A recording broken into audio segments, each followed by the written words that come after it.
Ciao a tutti e benvenuti all'appuntamento in giardino. Vi trovo qui in questo piccolo pezzetto del mio giardino che è un po' il roseto, creato già da 2 anni. Questo roseto più di 2 anni, 3 anni fa se non sbaglio, un roseto in cui mettere appunto delle piante di rosa per avere questa parte del giardino un po' all'inglese. Quella era un po' l'idea di origine di questo piccolo roseto. Questo sarà un video dedicato alla rosa e la coltivazione in vaso, quindi vediamo come coltivare la rosa in vaso, e così chiudo un po' questi video dedicati alla rosa per quello che riguarda un po' la parte teorica. Poi tornerò a parlare di giardinaggio, ci sono tanti lavori da fare qui, ho già cominciato a fare un po' di cose e si parlerà poi magari in maniera un po' pratica di rose, quindi ho intenzione di spostare una rosa, possiamo vedere lo spostamento di questa rosa. Ho intenzione di acquistarne ancora una, quindi da mettere qua in giardino, e quindi ci sarà magari di nuovo un altro impianto da poter osservare, e poi a fine inverno, inizio primavera, andremo a fare poi la potatura sulle rose, quindi magari facciamo dei video un po' più pratici e non teorici come questi, anche perché è bello nei video far vedere quello che si sta facendo. Prima di partire con i video dedicati alla coltivazione in vaso della rosa, volevo approfittare per parlare un minuto di un argomento che riguarda un commento che è arrivato in uno di questi video della rosa. Un commento in cui mi si chiedeva che cosa fare di una rosa che è stata messa in giardino da 40 anni, ormai è veramente una rosa bellissima, probabilmente anche un po' trascurata nel corso del tempo, e quindi è andata un po' a esaurirsi la pianta, è andata a esaurirsi anche probabilmente anche il terreno, e quindi come fare per salvare queste rose, soprattutto se sono rose che appartengono magari a qualcuno della nostra famiglia che le ha sempre coltivate, quindi vogliamo portare avanti quell'esemplare per avere quella fioritura che ci ricorda magari delle cose. Beh, quelle sono rose che sicuramente vanno podate in un certo modo, nel senso che bisogna abbassarsi tanto con la potatura senza danneggiare una pianta sofferente, quindi cerchiamo di fare una potatura abbastanza drastica per dare modo a questa pianta di recuperare, lasciando magari tutto ciò che c'è di nuovo e di sano, quei pochi rami che sono nuovi, sono sani, quelli possiamo lasciarli, tutto ciò che è legnoso, troppo robusto, troppo spesso possiamo andare a tagliarlo, ma sempre con moderazione, e tra l'altro non fare questo taglio drastico abbassandosi tanto come verso il terreno con la potatura, ma è una cosa che possiamo fare nel corso degli anni. Quindi il primo anno andremo a tagliare 1/3, poi l'anno dopo l'abbassiamo ancora un po', l'anno dopo l'abbassiamo sempre ancora un po', perché una potatura drastica su una pianta che è un po' già in stato di sofferenza potrebbe causarle la morte, e quindi evitiamo magari di uccidere quella pianta con una potatura drastica, andiamo nel corso degli anni magari a recuperarla pian piano. In questo modo rispettiamo anche un pochettino la pianta e il suo bisogno di rigenerarsi, lasciando ad ogni potatura sempre un qualcosa di nuovo che può sostituire tutta la parte vecchia della pianta. C'è anche una cosa da dire, che le rose sono piante che esauriscono il terreno dove vengono coltivate, quindi al limite quella pianta lì può essere anche coltivata in questo modo, si può scavare un pochettino attorno alla pianta, inserire magari della cornunghia per dare un po' di nutrimento se non è più stata nutrita questa rosa, quindi proviamo ad aiutarla anche in questo modo, oppure approfittando magari dell'autunno possiamo spostare la rosa in un terreno un po' più fertile, in un terreno un pochettino più adatto, un terreno nuovo, e in questo modo la rosa può rigenerarsi, ringiovanirsi e probabilmente crescere anche un po' meglio e recuperare un po' le sue forze. Un'operazione delicatissima questa, quindi con un esemplare vecchio di rosa bisogna fare un po' attenzione, anche perché bisogna vedere quanto è grande questo esemplare, quindi se c'è da fare un grosso scavo, uno scavo un po' piccolo. Io ad esempio ho una rosa che è sempre sofferente, che è lì, che non mi avvicino neanche con la telecamerina perché è talmente piccola, 4 foglie, ed è sempre sofferente, non cresce mai. Ho deciso quest'anno di spostarla, volevo eliminarla sinceramente perché poi alla fine si ammala tantissimo, rimangono 2 rametti senza foglie praticamente per tutta l'estate, eppure sopravvive, ma secondo me sopravvive con tante difficoltà, e quindi pensavo di spostarla, o la metto in vaso o la sposto in un'altra zona del giardino. È una rosa candle che fa dei grossi fiori gialli bellissimi, però purtroppo in questo terreno effettivamente vedo che faticano abbastanza, lei più di tutte. Quindi facciamo così con queste rose vecchie. Volendo possiamo anche approfittare di qualche ramo nuovo per fare delle talee, in modo da, se la pianta madre dovesse poi morire,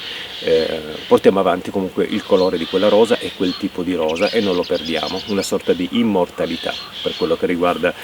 il continuare a coltivare piante che magari ci sono state regalate o che appartenevano a qualcuno della nostra famiglia, e quindi fa piacere portarle avanti come, un po' come staffetta, no? Una pianta che anche nella mia generazione va ancora avanti, magari era una pianta di mia nonna, eccetera. Quindi sono delle cose molto belle da poter fare in giardino, e soprattutto per continuare a coltivare questo esemplare di rosa che magari è un bellissimo esemplare, un po' da recuperare. Dai, adesso andiamo a parlare di rosa in vaso, altrimenti faccio sempre diventare questi video un pochettino lunghi. Parliamo della coltivazione della rosa in vaso. Oggi fa particolarmente fredda, siamo al 30 gennaio, quindi tra un po' finisce il mese, passiamo in febbraio. Quindi il mese di febbraio è un periodo ideale per poter cominciare già ad elaborare l'idea, il progetto di poter coltivare delle piante di rosa nei vasi o in giardino. Per quello che riguarda la coltivazione delle rose in vaso,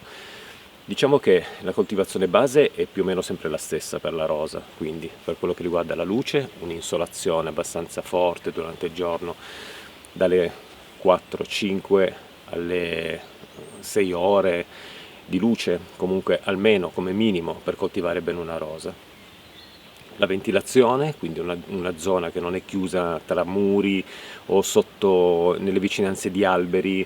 un qualcosa che sia molto ventilato, proprio per mantenere la rosa una pianta sana, in modo da non ammalarsi. Per quello che riguarda il terriccio, che possiamo utilizzare nel vaso per coltivare le nostre rose, possiamo utilizzare un terriccio universale, in cui magari dentro c'è anche della perlite, possiamo aggiungere un po' di perlite. Possiamo utilizzare, se abbiamo qualcuno, che ne so, se dobbiamo coltivare le nostre rose in vaso, in un condominio, in un balcone o in un terrazzo, se conosciamo qualcuno che ha il giardino, possiamo farci dare un sacchettino di terra da giardino e provare a utilizzare quello per coltivare le rose nei nostri vasi o mescolarlo con terriccio universale. Comunque la vendita del terriccio universale è fatta anche per le persone che non hanno un giardino e che quindi hanno bisogno di terriccio per coltivare le proprie piante, magari, come dicevo, su un balcone o su un terrazzo. Quando quando prepariamo il vaso per coltivare la nostra rosa, ricordiamoci sempre che al fondo del vaso deve esserci del drenaggio, un qualcosa che aiuta il drenaggio. Quindi possiamo aggiungere uno strato di argilla espansa, oppure possiamo mettere un bel pezzo di coccio, di terracotta, proprio sul foro del drenaggio, in modo non da chiuderlo, ma da far sì che quando mettiamo poi la terra questo foro non venga chiuso, in modo che l'acqua può defluire poi su un sottovaso che andremo a sistemare sotto il nostro vaso di coltivazione. Sottovaso che in balcone e in terrazzo è assolutamente necessario, perché se abitiamo al secondo piano, terzo piano, quando bagniamo la nostra rosa non possiamo permettere che l'acqua fuoriesce dal di sotto del vaso e poi finisce nel balcone della persona che abita sotto casa nostra. Quindi sempre un buon sottovaso abbastanza alto, in modo da raccogliere anche tutta l'acqua che è in eccesso. Quest'acqua in eccesso poi andremo a utilizzarla magari per bagnare qualche altra pianta. Non so se è consigliabile bagnare qualche altra rosa, perché poi di rose, ogni rosa ha le sue malattie che possono essere trasmesse per un motivo o l'altro, quindi essendo piante molto delicate, quell'acqua lì io la utilizzerei per bagnare magari un'altra pianta di un altro tipo che ho magari in balcone, magari delle petunie, delle surfine, magari in primavera ed estate, piante molto belle e fiorifere. E per quello che riguarda l'acqua, appunto, quando bagniamo la nostra rosa, ricordiamoci sempre, come succede con la bagnatura delle rose in giardino, non bagnare le nostre piante con pochissima acqua spesso, ma fare sempre delle belle bagnature e poi lasciare asciugare il tutto. Per quello che riguarda la coltivazione in vaso è un po' più semplice capire se la rosa ha bisogno di acqua, perché basta inserire il dito per un 3-4 cm nella terra. Se si sente che è secco è meglio bagnare. Anche la pesantezza del vaso può aiutarci a capire se la pianta ha bisogno di acqua, perché quando un vaso, soprattutto magari di terracotta, è bagnato, la terra è bagnata, il peso è notevole e quindi può aiutarci anche muovendo il vaso a capire se la pianta ha bisogno di acqua. Questi sono un pochettino gli elementi utili per poter coltivare bene una rosa in vaso. Per quello che riguarda la concimazione per le rose in vaso, allora lì bisogna fare un pochettino più d'attenzione rispetto al giardino. quando una rosa è piantata in giardino si trova in una condizione ad avere le radici libere nel terreno. Questo terreno, se noi andiamo a concimarlo, non ha mai un eccesso di sali minerali, ad esempio, di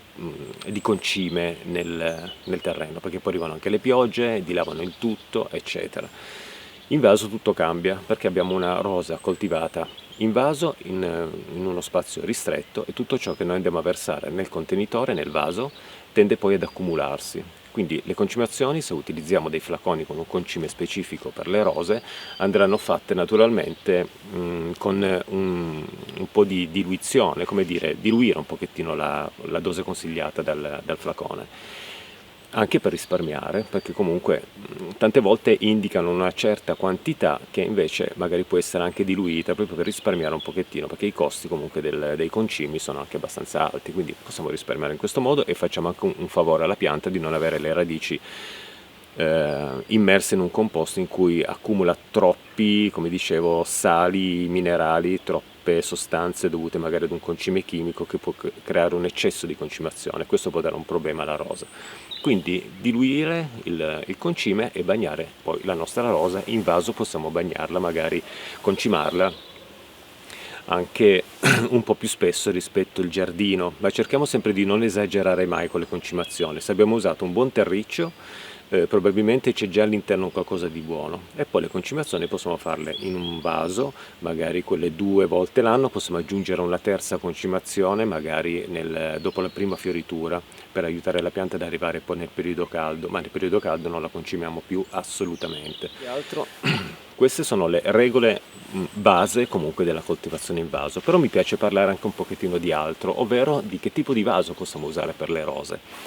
Allora, solitamente i vivai ci vendono le rose coltivate in vasi di plastica neri. Questi vasi sono molto adatti per il vivaio perché occupano poco spazio, perché sono piccoli. Le rose che ci vengono vendute non sono mai dei grandissimi esemplari, quindi molto spesso ci sono dei rampicanti con dei vasi molto piccoli,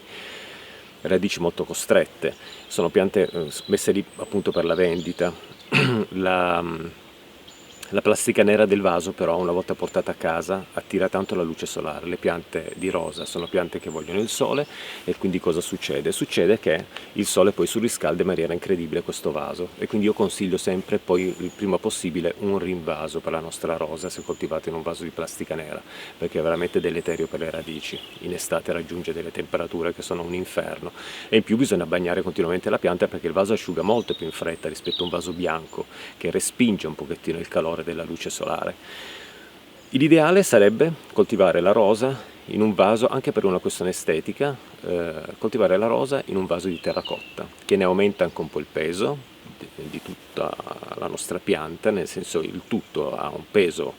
maggiore, quindi rimane più stabile se in un balcone o in un terrazzo dove il vento può muovere le cose, spostarle. Tra l'altro, se siamo anche un po' sopraelevati a qualche piano in su, alcune cose possono cadere poi di sotto, e quindi bisogna assicurare tutto, fermare tutto in un terrazzo, in un balcone, in modo che non corriamo il rischio, soprattutto per alti rampicanti, che qualcosa finisca poi giù dal condominio, che potrebbe essere un problema. Quindi i vasi di terracotta aiutano per questo, perché aumentano un po' il peso di tutta la nostra composizione tra rosa e vaso, e tutto è molto più stabile anche in caso di vento, quindi facciamo molta attenzione. E vasi di terracotta, dopo ve ne faccio vedere qualcuno che ho qui in giardino con altre piante messe all'interno, con una forma che a me piace tanto per coltivare le rose, perché spesso vedo delle rose coltivate in vasi rotondi di terracotta che sono molto belli. A me piace ad esempio il vaso quadrato per la rosa, perché ne enfatizza un pochettino la forma, nel senso, solitamente le rose coltivate in vaso sono delle rose cespugliose, e quindi una rosa cespugliosa con la potatura noi andiamo a dargli una forma sempre un pochettino arrotondata. Ecco, la parte arrotondata della rosa su un vaso che è rotondo non enfatizza quasi nulla. È bella come aspetto, però trovo che ha più vibrazioni un cespuglio arrotondato coltivato in un vaso magari di forma quadrata, in modo che enfatizza un pochettino le forme, si gioca un pochettino con le forme, con i volumi, e quindi tutto prende un qualcosa di un po' più, non so come esprimermi, che ha più vibrazione alla vista. Almeno questo è un mio parere personale. Io le rose preferisco coltivarle proprio in questi vasi che sono un po' quadrati, un po' squadrati, più che arrotondati, proprio perché l'aspetto è già rotondo di per sé nella chioma della nostra pianta. Dopo vi faccio vedere questi vasi per spiegarmi un po' meglio. Per quello che riguarda invece la potatura della rosa in vaso, la potatura è più o meno sempre la stessa anche per le rose del giardino. Sempre liberare la parte centrale delle rose da rami che si incrociano, da tutto ciò che punta verso l'interno del cespuglio, favorire sempre un aspetto un pochettino a vaso, anche se sopra con le foglie vediamo poi un aspetto un pochettino arrotondato, comunque che parta tutto un pochettino a vaso dalla base. E in più nella potatura, quando si scende con i tagli, fare sempre dei tagli di ritorno alle gemme che vogliamo mantenere, e queste gemme sempre favorire sempre quelle che sono rivolte verso l'esterno, in modo da avere sempre una crescita della nostra pianta verso l'esterno e mai verso l'interno, perché sappiamo benissimo che la rosa, quando è troppo compatta, troppe foglie, troppi rami anche all'interno, ha poca circolazione d'aria, quindi si ammala poi di tutte queste malattie fungine che fanno sì che la pianta perde poi le foglie, non riesce più a fiorire e diventa veramente di terribile aspetto.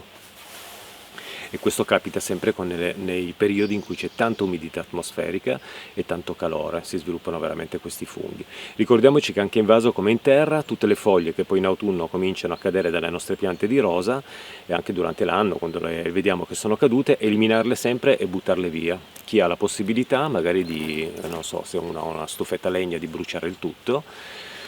altrimenti prenderle e portarle via.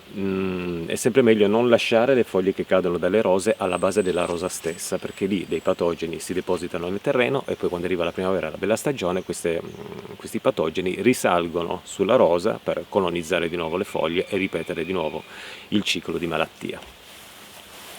Adesso mi avvicino con la telecamerina in questi vasi quadrati per farvi vedere un po' che cosa intendevo dire con l'enfatizzazione un po' della forma della pianta con il suo vaso. Eccomi qua davanti a questi vasi, sono quelli che io preferisco in assoluto rispetto ai vasi rotondi, per due questioni. Il primo è che io li trovo di una bellezza incredibile rispetto a un vaso rotondo di terracotta.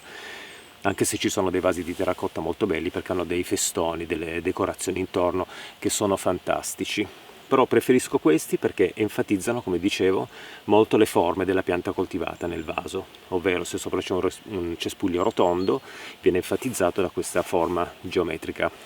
squadrata e quadrata, e quindi si crea proprio un qualcosa di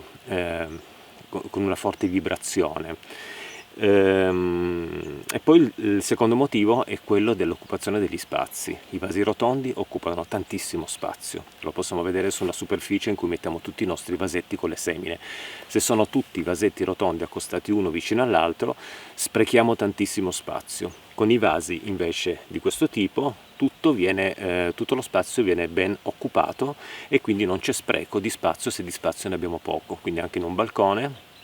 piuttosto che utilizzare dei vasi di terracotta rotondi per le nostre rose, cerchiamoli quadrati in modo da occupare un po' più di spazio. È vero che comunque tra rosa e rosa bisogna sempre rispettare una certa lontananza e quindi bisogna fare attenzione, perché le rose coltivate in vaso e anche in giardino è sempre un bene che non si tocchino e non si incastrino tra di loro, perché poi c'è trasmissione anche delle malattie una con l'altra. Però, come dicevo, i vasi di questa forma qui occupano sempre un pochettino meno di spazio, quindi in un balcone stretto e lungo dei vasi rotondi arrivano a occupare magari metà del balcone. Questi possono essere appoggiati proprio con la loro parete ad un muro e occupano un po' meno spazio. Bene, credo di aver detto più o meno tutto per quello che riguarda un po' le rose, la coltivazione, per la moltiplicazione della rosa, per le talee, magari di questo farò poi magari un video, come anche la parte pratica magari dell'impianto della rosa, anche se c'è già un qualcosa per quello che riguarda la rosa Sally Holmes che ho messo lì vicino la ex casettina delle pecore e delle capre, e in cui avevo fatto proprio un video di impianto. Io con questo chiuderei questi video dedicati alla rosa,